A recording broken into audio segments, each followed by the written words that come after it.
Hello, I'm the Nostalgia Critic. I remember it so you don't have to. A lot of you might be wondering where I've been the past week. Well, there's an incident in Nevada. Many people injured. I can never go back. But I'm here now and ready to do the next review. 3D seems to be everywhere nowadays, doesn't it? But a lot of people forget that this used to be a very cheap gimmick before it became a very expensive gimmick. And probably its ugliest transition was in the 80s and 90s, where 3D wasn't really big money, didn't look that impressive, and to be honest, nobody really knows why it was around. And one of the movies that tried to take advantage of this relatively big gimmick was Jaws 3, also known as Jaws 3D.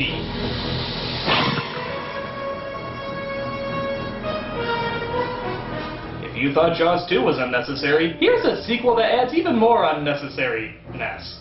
Crappy effects, boring characters, and 3D that's so lame, you'll be looking at your hand thinking that it's flat. And of course what I mean by bad 3D is no 3D! This movie doesn't come with any glasses or anything, so it's entirely pointless. In 3D, this looks really impressive, but in real life, I look like a friggin' spaz. This is very in for people, just an hour and a half of this, so let's take a look. Annoying yet? So let's see what gimmicks they tried literally throwing at us in the opening. Whoa, those credits are jumping out at us! Oh wait, there's no glasses, so it just looks tacky and retarded. So we watch the point of view of probably the world's slowest moving shark as he does the unthinkable. Murders? Oh, fish! My not the entire fish! The incredible Mr. Lip will never see his family again!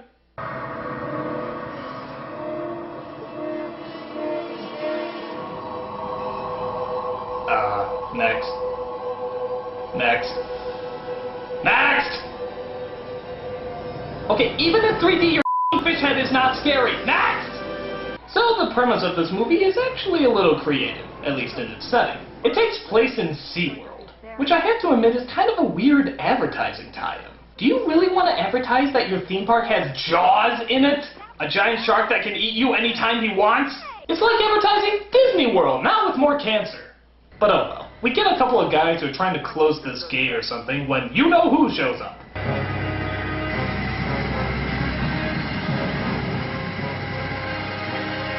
Oh! Son of a shark crossing, you I thought you said those tracks were secure. Something's on the gate up. Better get Mike Brody out here. Actually, all joking aside, what did Jaws exactly do? I mean, I know he's a big shark, but does he just run around with a tool belt to stop opening gates? So this one guy decides to look at the problem at dusk, because, yeah, that's when you'll have the most amount of light, right? As he senses something bad in the water.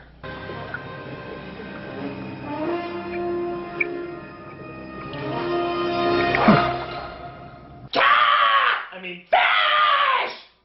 But of course, Jaws shows up and nabs the guy. Wow, I can just feel the fakeness leaping off the screen. So we cut to our main characters, played by Dennis Quaid and John Putch. They play the Brody brothers. That's right, the sons of the main character from the first Jaws movies. What relevance does this have to anything in the story? Look, a 3D arm! A 3D arm! Ooh! They're accompanied by their girlfriends, played by Leah Thompson and Beth Armstrong, who like to play games like Standoff, which involves two people lightly pushing each other with their palms.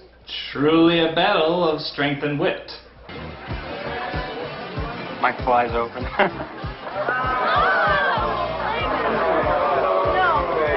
You lured me with the promise of beer, and you owe me a couple. That's right, coming up. 2 bears. Are these two gonna stop making out? Come on, guys, you got company there. Yeah. Him and Catherine put in together.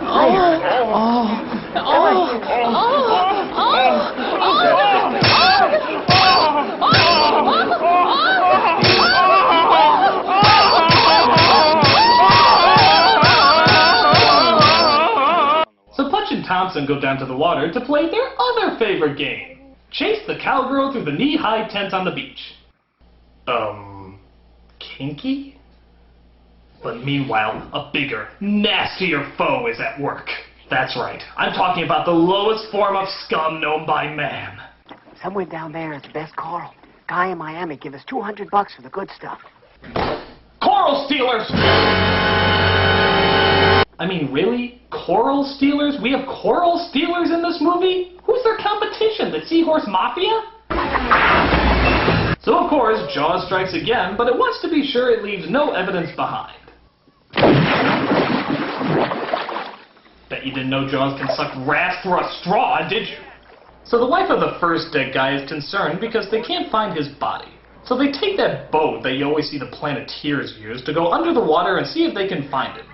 We all live in a yellow submarine, yellow submarine.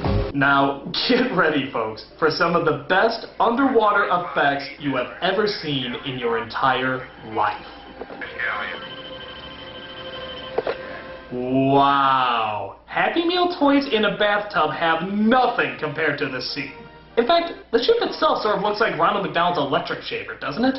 We're at 25 feet headed for the Spanish galleon. And hey, if you thought my green screen effects were impressive, get a load of this. Yeah, I bet you didn't know the ship had a cloaking device, did you? Overman broke divers' rules last night, out there. If anything happened to him, the ocean current would have washed him up here. That's a lot of fish. So they come across a fake sunken ship, because if it's good enough for your fish tank, it's good enough for SeaWorld, as something has the dolphins spooked. But what could it be? I don't know. They've been acting strange for the last 2 days. Look at them. There's a shark! Run! So as they get out to look around, they come across the ferocious animal, or at least the hand puppet version of it. Oh my God, it's Whack-A-Shark. So Quaid and Armstrong get away by, listen to this, riding the dolphins to safety. Faster than lightning. They replay the footage about 30 times to simulate a chase sequence as they finally escape. So this British fish hunter or something comes aboard to try and capture the shark and make tons of money off of it. Actually, that guy is from Manimal. Cinemas now, what are you doing here? And what's Manimal? Only the greatest series to come out of the 1980s. Let me fill you in. It all started on September 30th, 1983. Simon McCorkindale starred as Dr. Jonathan Chase, a man with the brightest of futures, darkest of pasts. So anyway, if we kill this beastie on camera, I can guarantee you media coverage. There isn't a great white alive in captivity anywhere. If any facility can maintain a white, it's us. If we could... Whoa, what is up with Quaid's pits? I guess shark attacks give him an unbelievable fear of Old Spice. That would really be a spectacular event, no doubt about that, huh? So the owner of SeaWorld gives his blessing as the team heads down to catch Jaws. By the way, when did SeaWorld become the Starship Enterprise? Seen anything yet? Yeah, we'll get him on the monitor. All I can say is, I'm worried. We're in a lousy horror movie and I'm the only black person around. Clearly, I need to hire more black people. Manimal had the ability to turn into any animal that well pleases. So they set out to hunt the beast and, oddly enough, they catch it. Jaws is captured and brought to one of the fish tanks. Gee, they're not trying to fake us out like they did in the first movie by any chance, are they? Oh, wait for it. So they open up their new underwater attraction, which I guess is supposed to be like a haunted house underwater.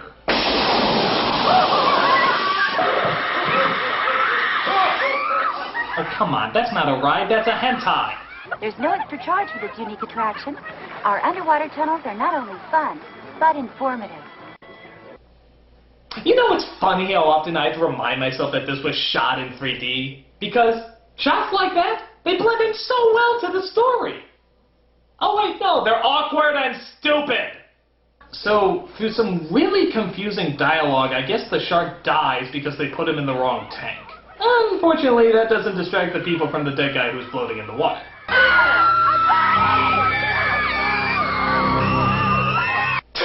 Who's the who pushed the girl into the dead body? I mean, who does that? Oh, hey, a dead guy! Scooch in closer, Susie, we gotta get a picture of this. Oh, grow up. So they discover that it wasn't Jaws that they originally captured, but her son. That's right, Jaws is a woman. And hath no fury like a PMSing shark who wants revenge for her dead fishy. Now, in the series' 90-minute pilot, Manimal teams up with hot young detective Brooke McKenzie.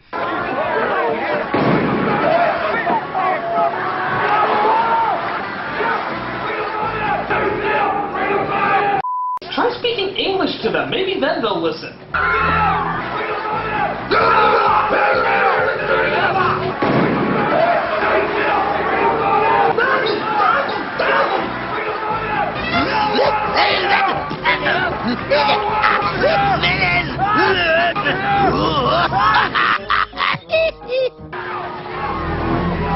Sheesh, is it me, or is Jaws making, like, incredible speed? What, does she just have a motor attached to her fin? So after not eating anyone, yeah, she just sort of looks at them. She decides that bumper boats are more to her liking, as she nips one of her victims! That's right, she nips now. Jaws isn't as much a savage killer as much as she is a light nibbler. But she makes up for it by trying to destroy the underwater haunted house.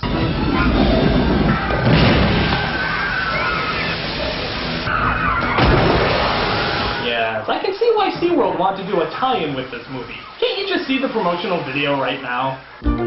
Looking for a summer vacation? Want to bring the kids? Hoping to be trapped in a watery grave with little to no hope of escape? Come to SeaWorld, the disappointing alternative to Disney.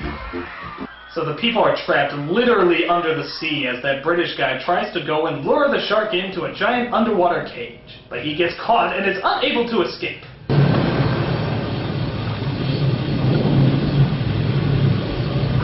What? Is he trying to cast a spell on her? Expecto Patronum!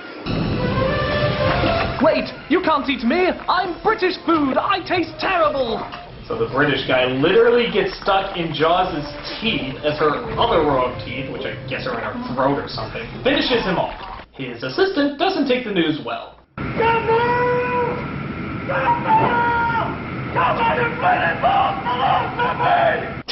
Why is it when people yell in this movie, you can never understand what the hell they're saying?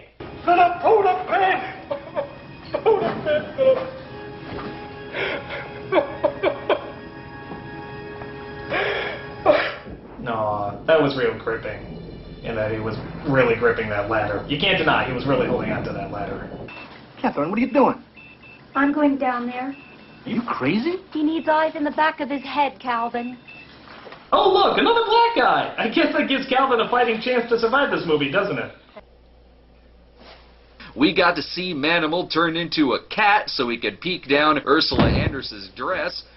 So, even though she's in a giant metal cage, does that stop Jaws? No. She ripped through it like it was wet toilet paper. Good nothing can stop this killing machine! Well, except maybe one thing.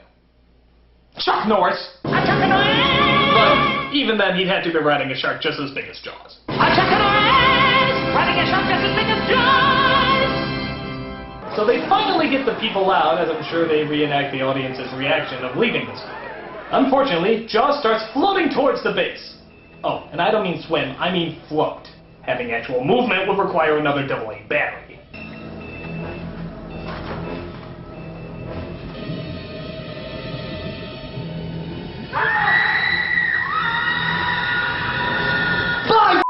She's very, very, very, very, very slowly coming towards us! We only have hours to escape! Hours! Oh, the effects for this movie never cease to amaze me. I especially love how Jaws just freezes in time as a vacuum of water floods into the building. It's like she's so bad that she ascends above water. Even the elements of Earth can't possibly stop her. Let's not forget about the time he turned into a horse to stop a robber. So after she breaks the fourth wall, she goes looking around for tasty morsels. Guess who she picks? Phew! Thank God I had that other black guy. I guess lousy killer monsters really do prefer dark meat. Later! So Quaid and Armstrong try to swim out as Jaws gets stuck between one of the walls. Oh, hey, come on, now you're just teasing me. Come on down here and fight like a shark. So I guess the British guy and the grenade are still in her mouth, and yet somehow she doesn't choke to death, as Quaid uses it to blow up the shark for good.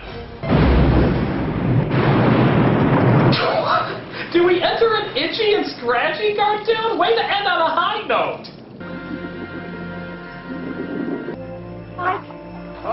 Mike! The dolphin! Yes, what about the dolphins? Those characters that played little to no part, but now we're suddenly concerned about. Yes, the dolphins make it out as well. Which is funny, because we don't really know if any of the people made it out alive, or if they just drowned to death. But the dolphins are okay, and that's all that matters. Well, okay, no it isn't, but who cares? The movie's over. I'll take anything you throw at me. And that's Jaws 3D, or as I like to call it, Not only are the special effects terrible, even if you have the 3D glasses, but the story is just ludicrous, and the characters are so boring that there's literally nothing that can save it, even if it was in 3D. And that's all I gotta say about... You know, I wonder.